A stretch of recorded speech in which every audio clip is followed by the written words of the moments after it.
Hello students, you are most welcome to our YouTube channel GIS Kathumar. Students, हम पढ़ रहे हैं 11th class chemistry English medium. हमारा chapter first चल रहा है और चैप्टर फर्स्ट के आज के इस वीडियो में हमारा जो टॉपिक है वो है कंसंट्रेशन ऑफ सॉल्यूशन। टॉपिक है हमारा क्या? Concentration of solution. सॉल्यूशन की कंसंट्रेशन को हम किस प्रकार से डिटरमाइन कर सकते हैं, ये चीज़ आज हम इस वीडियो में पढ़ने जा रहे हैं। तो देखो स्टूडेंट्स, कोई भी सॉल्यूशन होता है, एक कोई भी आप सॉल्यूशन बनाते हो, ये सॉल्यूशन जो होता है ये टू और मोर सब्सटेंस का होमोजेनस मिक्सचर होता है। क्या होता है? होमोजेनस मिक्सचर होता है। और इस होमोजेनस मिक्सचर के अंदर टू सब्सटेंस मेन होते हैं। कोई भी सॉल्यूशन जब आप बनाएंगे तो उसके अंदर आप एक तो लेंगे सॉल्यूट और दूसरा होगा इसके अंदर सॉल्वेंट। ये दोनों सब्सटेंस आपस में मिलकर सॉल्यूशन का फॉर्मेशन करते हैं। यहाँ पर स्टूडेंट्स आपको ध्यान रखना होगा, सॉल्यूट जो होता है ये तो होता है लेस अमाउंट में, और सॉल्वेंट जो होता है ये होता है मच अमाउंट में। बिल्कुल सिंपल सी बात आपको मैं बता रहा हूँ, सीधे सी। सॉल्यूशन का जब फॉर्मेशन करेंगे उसके दो पार्ट होते हैं। सॉल्यूशन जो होता है वो एक होमोजेनस मिक्सचर होता है टू और मोर सब्सटेंस का, और जब सॉल्यूशन आप बनाएंगे तो उसमें एक पार्ट होता है ऐसा होता है जो डिजॉल्व होने वाला होता है, और दूसरा पार्ट ऐसा होता है जो डिजॉल्व करने वाला होता है। तो ये तो डिजॉल्व होने वाला है सॉल्यूट तो, और सॉल्वेंट जो होता है वो डिजॉल्व करने वाला है। जैसे कि एग्जांपल दूं मैं आपको कि आप अगर चीनी का विलियन बनाना चाहते हो, चीनी का सॉल्यूशन बनाना चाहते हो, तो चीनी कम मात्रा में लेंगे और चीनी को घोलने के लिए आप पानी ज़्यादा मात्रा में लेंगे। तो चीनी तो क्या हो गई? सॉल्यूट हो गई, और पानी क्या हो गया यहाँ पर? सॉल्वेंट हो गया। ठीक है, तो अब सॉल्यूट और सॉल्वेंट दोनों चीज़ें हमारे पास क्लियर हो चुकी है। इन दोनों को जब मिला देंगे तो क्या बन जाएगा? सॉल्यूशन बन जाएगा। ठीक है ना। सॉल्यूशन जब बन जाएगा तो आपको इस सॉल्यूशन की कंसंट्रेशन को डिटरमाइन करना होगा। तो आपको यहाँ पर ध्यान रखना होगा कि हम किसकी कंसंट्रेशन यानी कि किस चीज़ की अमाउंट पर अपना फोकस करें। तो देखो, आपने जब चीनी का सॉल्यूशन फॉर्म किया है तो उसमें स्टूडेंट्स आप ध्यान रखेंगे, अगर आपने 1 टीस्पून शुगर उसके अंदर ऐड किया है तो उसी की तरह मीठा होगा पानी। ठीक है, अगर 2 टीस्पून उसके अंदर ऐड किया तो उसके हिसाब से मीठा होगा। तो जितनी अमाउंट आप किसकी बढ़ा रहे हो? सॉल्यूट की, उतना ही सॉल्यूशन आपका चेंज होता है कि नहीं होता है, उसका टेस्ट चेंज होता है। तो यहाँ पर सॉल्यूशन की जो कंसंट्रेशन है वो किस पर डिपेंड करेगी? अमाउंट ऑफ सॉल्यूट पर। किसी भी सॉल्यूशन की जो कंसंट्रेशन है वो डिपेंड किस पर करती है? अमाउंट ऑफ सॉल्यूट पर। सॉल्यूट की कितनी अमाउंट वहाँ पर प्रेजेंट है। तो देखो, सॉल्यूशन की कंसंट्रेशन को हम किस तरह से डिटरमाइन कर सकते हैं और कौन कौन से मेथड इसके लिए यूज किए जाते हैं वो चीज़ भी हम यहाँ पर चेक करते हैं। ठीक है ना। तो सबसे पहले देखते हैं the concentration of A solution,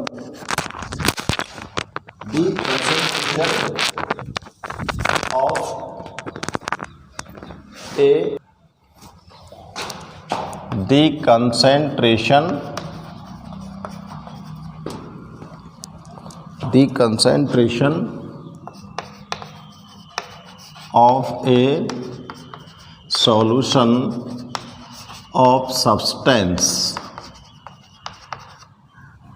किसी भी सब्सटेंस का कोई सॉल्यूशन है, उस सॉल्यूशन की कंसंट्रेशन जो होगी present in its given volume, presents in its given volume, उसका सॉल्यूशन का जो वॉल्यूम है उसके अंदर उसकी कंसंट्रेशन क्या होती है? प्रेजेंट होती है। कैन बी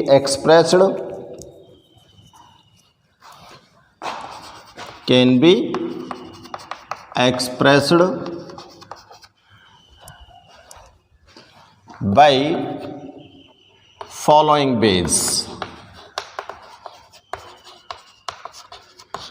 कई तरीके से इसकी कंसंट्रेशन को डिटरमाइन कर सकते हैं हम। ठीक है ना। तो सबसे पहले तरीका ले रहा हूँ मैं यहाँ पर, नंबर 1, मोलरिटी। मोलरिटी से हम किसी भी सॉल्यूशन की जो कंसंट्रेशन होगी उसको किस प्रकार से डिटरमाइन करेंगे, ये चीज़ हम यहाँ पर चेक करने वाले हैं। ठीक है भाई साहब, क्या चीज़ चेक कर रहे हैं? मोलरिटी को। तो मोलरिटी से कंसंट्रेशन कैसे निकाल सकते हैं? तो सबसे पहले हमको ये देखना होगा कि मोलरिटी आखिर होती क्या है। ठीक है ना, मोलरिटी क्या होती है? तो देखो, the number of moles of solute that present in 1 litre solution, the number of moles of solute that present in 1 liter solution is called molarity। Molarity किसको बोलेंगे कि 1 लीटर सॉल्यूशन के अंदर सॉल्यूट के कितने मोल प्रेजेंट हैं, वो उस सॉल्यूशन की मोलरिटी कहलाती है। 1 लीटर सॉल्यूशन के अंदर सॉल्यूट के कितने मोल प्रेजेंट हैं, वो उस सॉल्यूशन की मोलरिटी कहलाएगी। ठीक है, अब देखो मोलरिटी की डेफिनेशन आपके पास आ गई। अब डेफिनेशन के बाद आप इसका फॉर्मूला ड्राइव करो, बनेगा मोलरिटी का। मोलरिटी इक्वल टू, देखो, अमाउंट ऑफ सॉल्यूट। सॉल्यूट की अमाउंट किस में लेनी है आपको? ग्राम में। फिर इसके बाद molecular wait of solute plus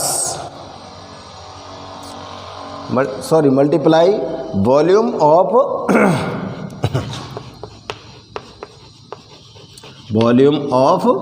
solution. Solution का वॉल्यूम किस में ले जाना है आपको? लीटर में। ठीक है, तो इस तरह का फॉर्मूला ड्राइव होता है। अमाउंट ऑफ सॉल्यूट ग्राम में जो आपको गिवन होगी, और उस सॉल्यूट का मॉलिक्यूलर वेट मल्टीप्लाई करना है किसके साथ? सॉल्यूशन के वॉल्यूम के साथ। तो आप इस तरह से किसी भी सॉल्यूशन की मोलरिटी को आराम से डिटरमाइन कर सकते हो। इसके लिए अब आपको ध्यान करना होगा कि अमाउंट ऑफ सॉल्यूट आपको गिवन है। तो कई बार क्या है कि मोल दिया जाता है, मोल में दे दिया जाता है अमाउंट। तो देखो, मोल आप किस तरह से डिटरमाइन कर सकते हो। अगर सॉल्यूट के मोल डिटरमाइन आपको करने पड़े तो आप किस प्रकार से कर सकते हो? तो देखो, मोल निकालने के लिए आपको करना होगा अमाउंट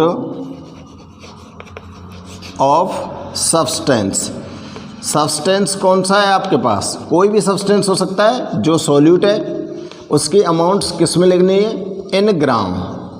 और ग्राम में लेने के बाद उसको डिवाइड कर दो मोलेकुलर वेट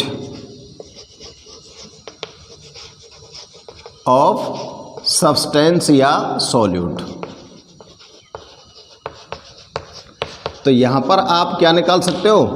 उस सॉल्यूट के मोल निकाल सकते हो। अब सॉल्यूट के मोल निकालने का सिस्टम भी आपको ध्यान में रखना होगा। सॉल्यूट के मोल कैसे निकाल सकते हैं हम?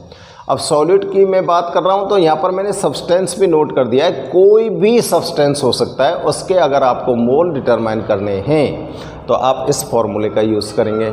ठीक है ना। अब देखो, अब अगर आपको मोल्स गिवन है और वहाँ पर आपको क्या निकालना है?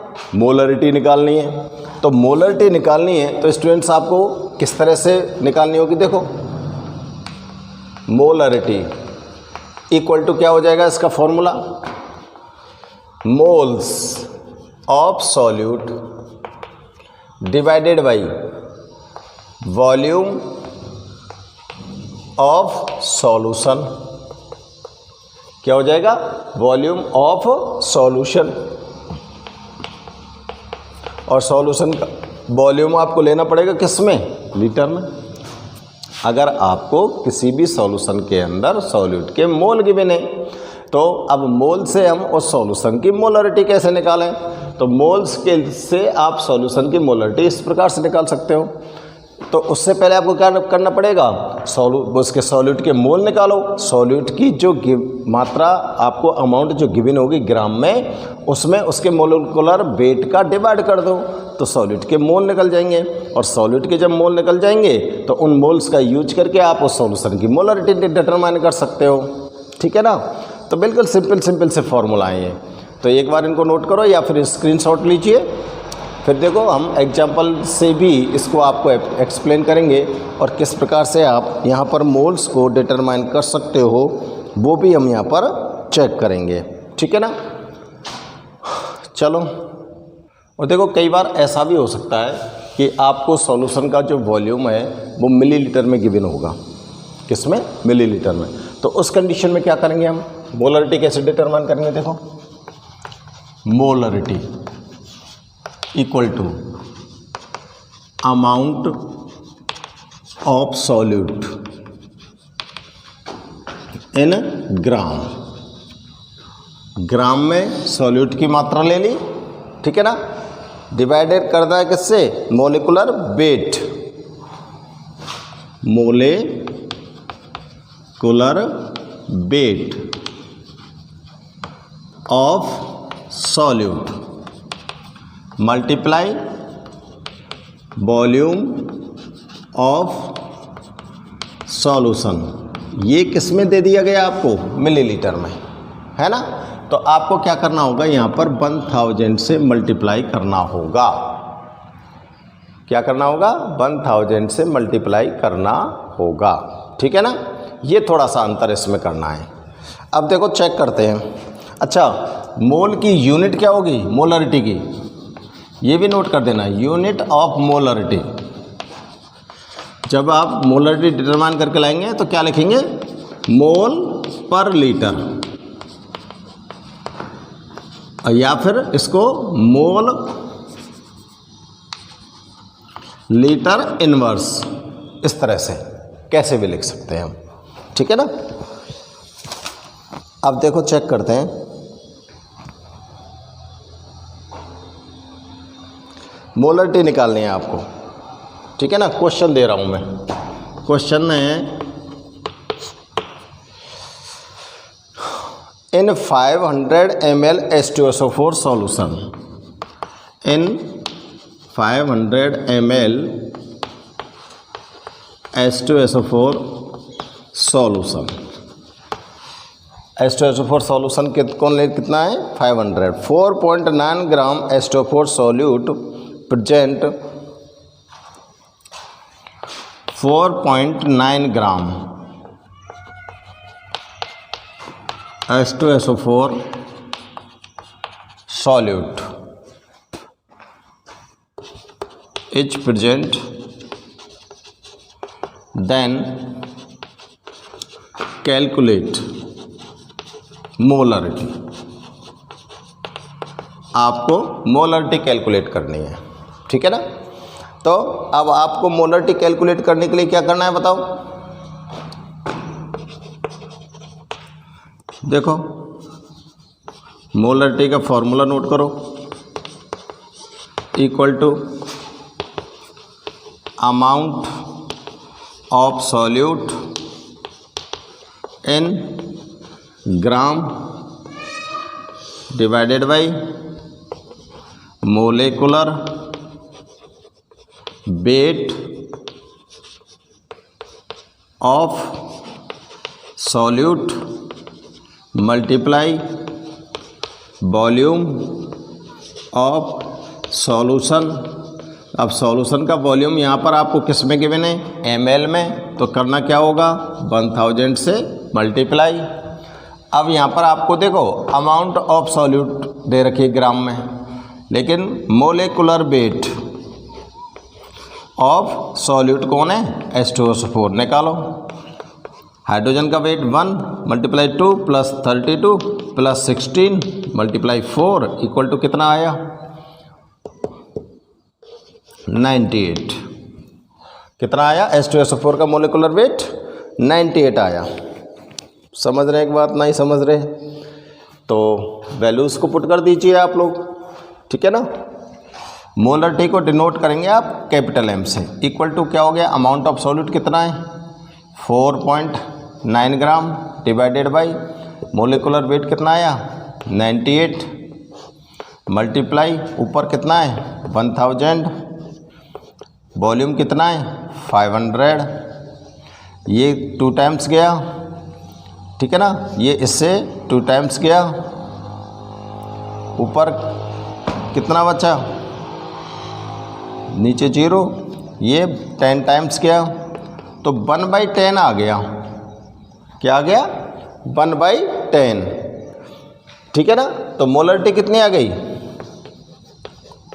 Molarity of H2SO4 in solution is 1/10 equal to 0.1 mole per litre. ये आंसर आ गया आपके पास, ठीक है ना। तो इस तरह से हम मोलरिटी को डिटरमाइन कर सकते हैं। कोई भी सॉल्यूशन है उस सॉल्यूशन के अंदर कंसंट्रेशन को डिटरमाइन कर रहे हैं हम, और कंसंट्रेशन में हमारा जो पहला स्टेप है वो क्या है, मोलरिटी। तो किसी भी सॉल्यूशन की मोलरिटी को डिटरमाइन करने के लिए हम क्या स्टेप्स यूज़ करते हैं, क्या फार्मूला यूज़ करते हैं, वो चीज़ें आपको मैंने यहाँ पर सामने शो की हैं, ठीक है ना। तो नोट कीजिए आप इसको, एक आध एग्जाम्पल और यहाँ पर आप चेक कर सकते हैं, ठीक है।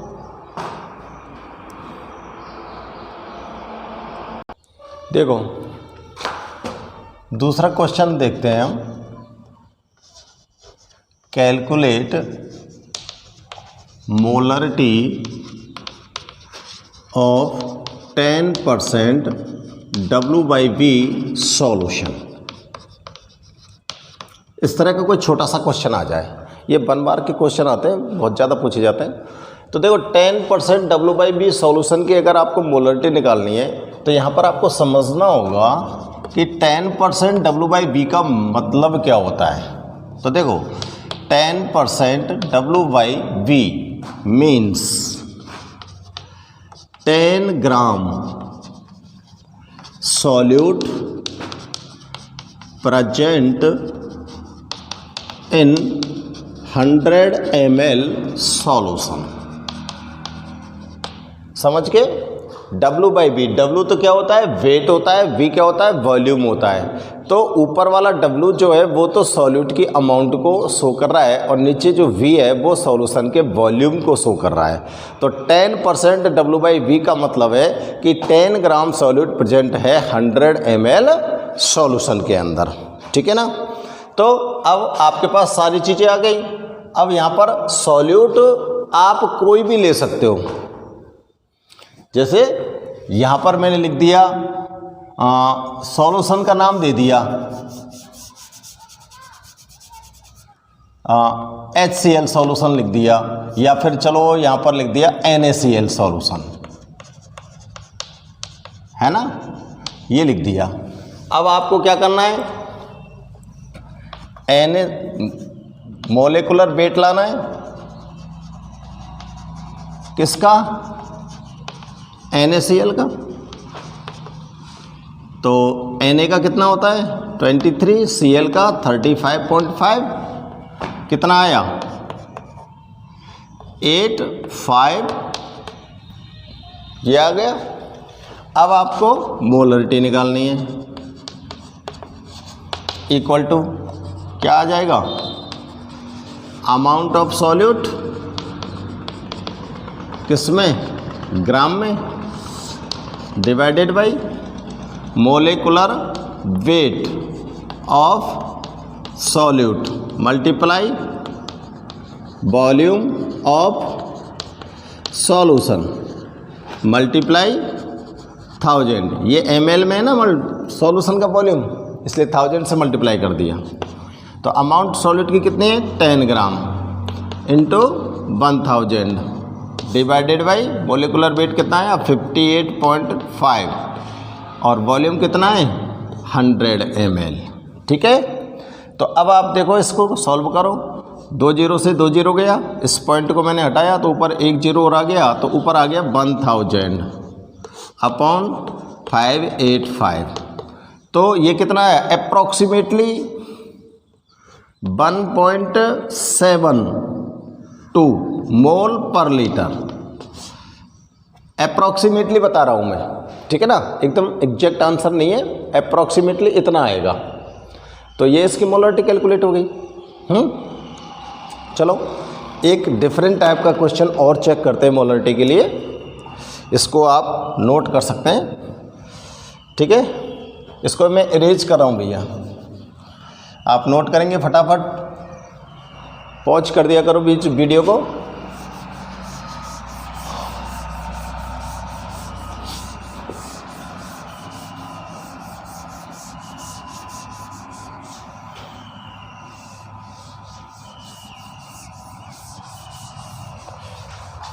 और देखते हैं क्वेश्चन हम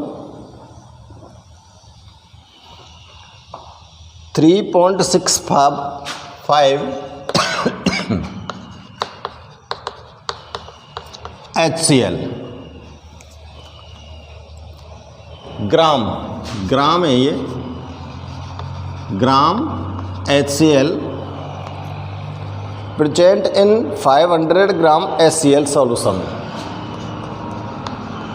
प्रेजेंट इन 500 ग्राम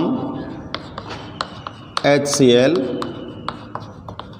सॉल्यूशन, यानी कि 3.65 ग्राम HCl उपस्थित है किसके अंदर, 500 ग्राम HCl सॉल्यूशन के अंदर, ठीक है ना। आगे चेक करते हैं, if density of solution, if density of solution is, अगर इस सॉल्यूशन की डेंसिटी आपको गिवन है 1.2 ग्राम पर मोल, 1.2 ग्राम पर मोल, देन तो आपको क्या करना है, अब मोलरिटी को कैलकुलेट करना है। देन कैलकुलेट मोलरिटी को कैलकुलेट करके लाना है, ठीक है ना। तो देखो आपको यहाँ पर ये इसमें से आपको चेक करना होगा कि सॉल्यूट कौन सा है, सॉल्यूशन कौन सा है, इसकी कितनी अमाउंट है। तो देखो अमाउंट ऑफ सॉल्यूट की अमाउंट, यानी कि सॉल्यूट कौन है आपके पास, HCl, और सॉल्यूशन भी किसका है, HCl का, 3.5 ग्राम, ठीक है ना। और आपको दे रखा है अमाउंट, यानी कि मास ऑफ सॉल्यूशन, ये दे रखा है 500 ग्राम, और डेंसिटी ऑफ सॉल्यूशन ये गिवन है 1.2 ग्राम पर लीटर, ठीक है। इस तरह से आपको गिवन है। अब देखो आपको अगर मोलरिटी का फॉर्मूला लगाना है, कौन सा वाला, ये अमाउंट ऑफ सॉल्यूट ग्राम में divided by molecular wait of solute multiply volume of solution, अगर ml में है तो 1000 से मल्टीप्लाई। अब इसमें हम चेक करते हैं, देखो एक तो अपने पास मोलिकुलर वेट नहीं है सॉल्यूट का, यानी कि HCl का मोलिकुलर वेट नहीं है, दूसरा हमारे पास सॉल्यूशन का वॉल्यूम नहीं है। तो एक तो मैं आपको बता देता हूँ यहाँ पर मोलिकुलर वेट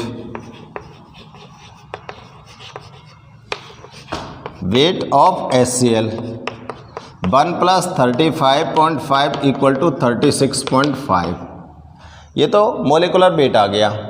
अब वॉल्यूम सॉल्यूशन का निकालने के लिए आपके पास डेंसिटी है, तो डेंसिटी इक्वल टू क्या होता है, मास अपॉन वॉल्यूम, ये तो आप समझते ही हो, ठीक है ना। तो बताओ वॉल्यूम के बराबर क्या हो जाएगा, वॉल्यूम इक्वल टू क्या हो जाएगा, मास अपॉन डेंसिटी।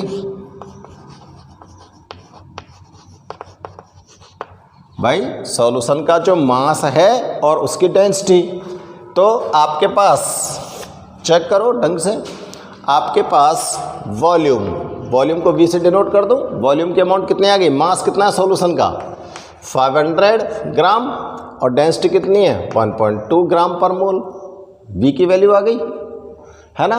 अब आप फॉर्मूला लगा दीजिए, molarity equal to amount of solute gram में कितना है 3.65 मल्टीप्लाई 1000 डिवाइडेड बाई इसका कितना आया मोलिकुलर वेट 36.5 मल्टीप्लाई ये कितना आया 500 बाई 1.2। समझ गए। अब हम क्या कर रहे हैं, देखो इसको सही कर रहे हैं, 3.65 इंटू 1000 डिवाइडेड बाई 36.5 मल्टीप्लाई 500, 12 कहाँ जाए ऊपर चला जाएगा, 12 ऊपर चला जाएगा ना। तो देखो ये 2 टाइम्स गया,